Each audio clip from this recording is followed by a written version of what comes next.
Pemirsa, terima kasih Anda masih menyaksikan Gapai Kemuliaan. Pemirsa, di segmen terakhir ini seperti biasa Kiai Haji Muhammad Faiz akan menjawab pertanyaan Anda pemirsa Gapai Kemuliaan yang sudah masuk melalui WhatsApp dalam segmen Ustadz Menjawab. Dan kali ini pertanyaan yang sudah masuk datang dari Rin, seorang mahasiswi. Kita akan simak bersama pertanyaannya. Assalamualaikum warahmatullahi wabarakatuh. Perkenalkan, saya Rian Sifairia Azmi dari Universitas Brawijaya. Izin bertanya Ustadz, jika dalam kondisi macet panjang dan tidak memungkinkan untuk sholat fardu, apakah boleh untuk sholat di dalam mobil sambil duduk dan menghadap ke arah selain kiblat? Terima kasih Ustadz. Terima kasih Rin, silakan jawab Pak. Ini pertanyaannya sederhana Mila, tapi jawabannya tidak sederhana. Kenapa? Karena dia bertanya kepada saya, maka dalam fikih itu cara menjawab itu harus kita mempelajari variabel yang tersedia dulu.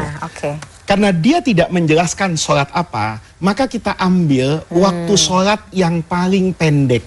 Yang pertama yang sering terjadi buat pekerja kaum urban itu adalah maghrib. Ya, kita jawab dulu dengan menjadikan kasus ini adalah sholat maghrib. Kalau Anda misalnya kerja di satu tempat atau kuliah misalnya sudah jam 5:30. Maghrib itu jam 6 misalnya. Kalau nanti pulang, Anda tidak bisa mendapatkan sholat maghrib.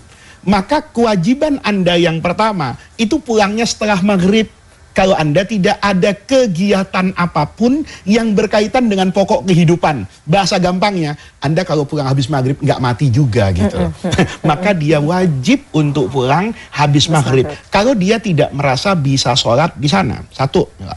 Kalau kemudian dia mau melakukan bepergian ini, maka dia boleh melakukan sholat yang namanya jamak takhir. Kalau dia misalnya, karena di Brawijaya di Malang misalnya, mau pergi ke Surabaya. Begitu dia berangkat, waktu maghrib datang, sampai isya, dia tidak bisa sholat karena macet misalnya. Maka dia tidak boleh sholat di mobil, menghadap sembarang arah, apalagi tidak sempurna wudhunya, hanya karena ingin mengejar sholat tepat waktu. Kenapa? Karena dia punya hak untuk melakukan jamak takhir. Maka kewajiban dia nanti sholat maghrib dan isya di Surabaya. Ini perlu saya sampaikan. Yang ketiga, kalau dia nih misalnya punya aktivitas mendadak, ya misalnya dia ditelepon karena ibunya sakit, dia harus pulang nih tanpa bisa menunggu waktu maghrib.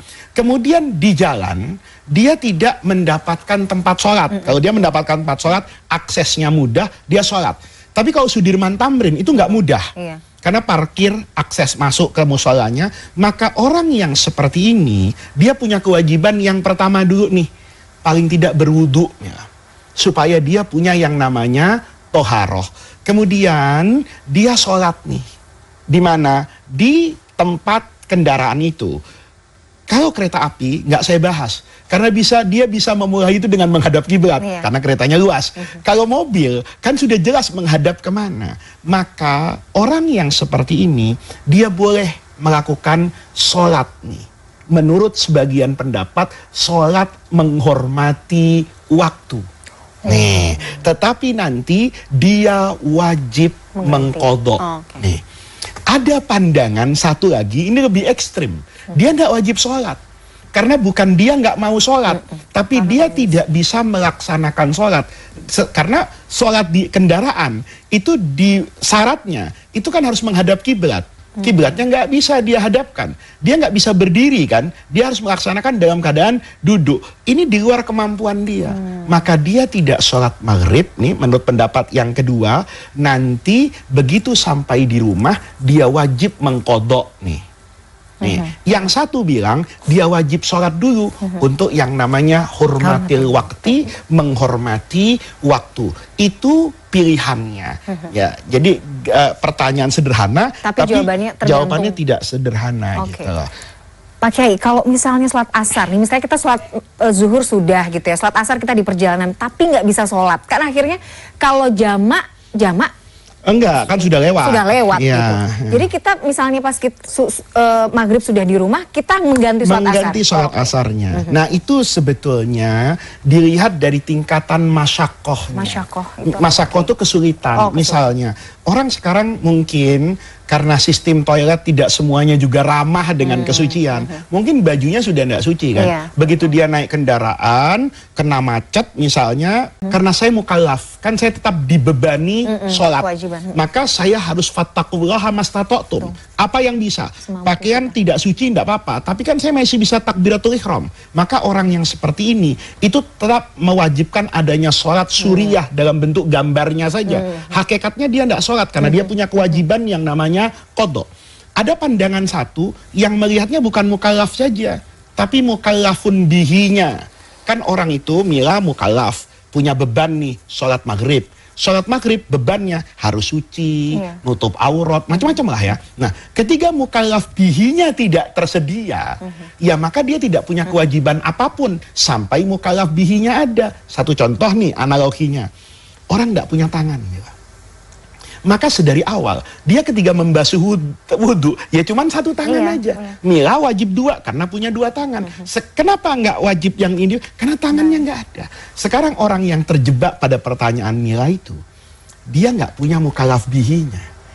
Dia tidak berhenti, dia tidak bisa menghadap kiblat, dia tidak dalam keadaan wudhu, dia tidak bisa melakukan tayamum karena tidak ada debunya misalnya, dia juga tidak bisa misalnya pakaian yang suci. Maka pilihannya hanya dua, sholat hurmatul wakti atau mengikuti mazhab yang mukallaf bihi menjadi pertimbangan, dia istighfar kepada Allah sampai di rumah wajib segera diqadha. Masya Allah. Pak Kiai, ternyata waktu kita terbatas, tapi saya ingin ini Pak Kiai, sebagai closing ya, kita belajar tadi sudah banyak Masya Allah ya, teladan yang kita bisa ambil dari bagaimana kepemimpinan Rasulullah pada saat beliau hijrah ke Madinah. Apa yang mungkin kita bisa implementasikan dalam kehidupan kita sehari-hari saat ini Pak Kiai? Masyarakat itu sebetulnya tidak membutuhkan berbagai banyak variabel kepemimpinan, implementasi hukum. Yang mereka rasakan dan yang mereka butuhkan itu adalah keadilan.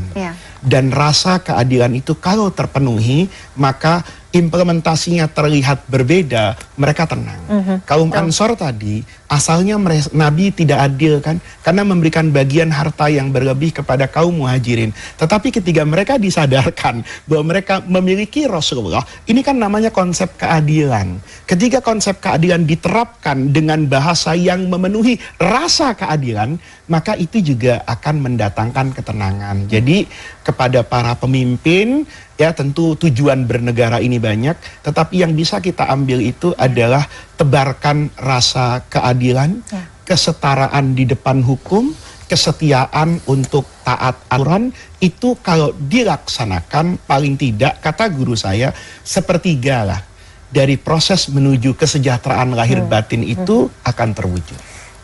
Mudah-mudahan kita sedang menuju ke sana ya Pak. Kita harapkan pemimpin-pemimpin kita bisa seperti itu. Kita harus terus berdoa, berharap dan berbaik sangka kepada Allah. Baik, luar biasa Pak Kiai, terima kasih sekali. Saya sampai meneteskan air mata, Masya Allah. Luar biasa banyak pencerahan yang kita dapatkan hari ini. Pemirsa, tidak terasa saya sudah perjumpaan kita dalam program Gapai Kemuliaan hari ini. Semoga kajian hari ini membawa manfaat, membawa kebaikan, dan Allah Azza wa Jalla senantiasa mudahkan kita semua untuk bersemangat menuntut ilmu agama. Amin ya Rabbal Alamin. Terima kasih atas perhatian Anda. Saya Meladia Rahman dan juga Kiai Haji Muhammad Faiz undur diri. Insya Allah kita akan jumpa lagi pada episode yang akan datang. Wabillahi taufiq wal hidayah. Wassalamualaikum warahmatullahi wabarakatuh.